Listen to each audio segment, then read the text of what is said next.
Hello everyone, you are watching Daily Court Updates with Bar and Bench, where I, Soumya, will be presenting daily updates from courts around the country. Starting with Supreme Court of India, Justice D.Y. Chandrachud was sworn as 58th Chief Justice of India today. President of India Draupadi Murmu administered the oath of the office to Justice Chandrachud at a ceremony held at Rashtrapati Bhavan at 10 am. Newly sworn in Chief Justice of India D.Y. Chandrachud said that he will try to ensure that arguing and conducting cases before the court is stress-free affair for the lawyers and litigants. Next breaking news is coming from Delhi. The Delhi High Court today refused to stay the upcoming Municipal Corporation of Delhi elections. The court said that once the notification for election has been issued by the State Election Commission, the court will not stay the same. The next update is coming from Mumbai. A Mumbai court today granted bail to Sanjay Raut, Rajya Sabha MP and leader of Uddhav Thackeray faction of Shiv Sena, in a money laundering case against him. The verdict was pronounced today by Special Judge M.G. Deshpande.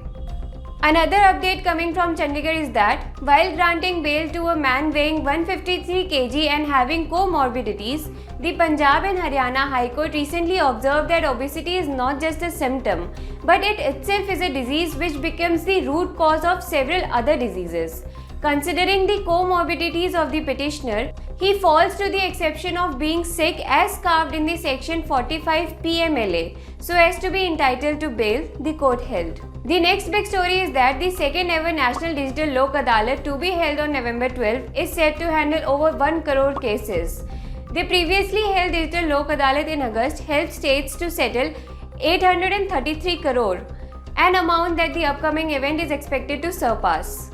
In Babri Masjid demolition case, the Allahabad High Court today dismissed the appeal against the judgment of a special CBI court in Lucknow, acquitting the former Deputy Prime Minister L.K. Advani, former Chief Minister of Uttar Pradesh Kalyan Singh, BJP leaders Murli Manohar Joshi, Uma Bharti and several others in Babri Masjid demolition case.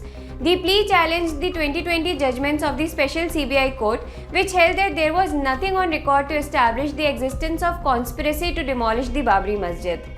Coming to the last update, the Madhya Pradesh State Information Commission recently imposed a penalty of 25,000 on a public information officer for refusing to accept an application under the Right to Information Act.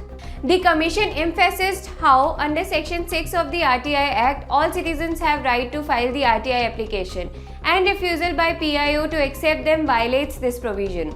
To read detailed stories on these updates, visit our website. Link is in the description box, and do not forget to subscribe to our channel Bar and Bench. Subscribe to our YouTube channel and click the bell icon.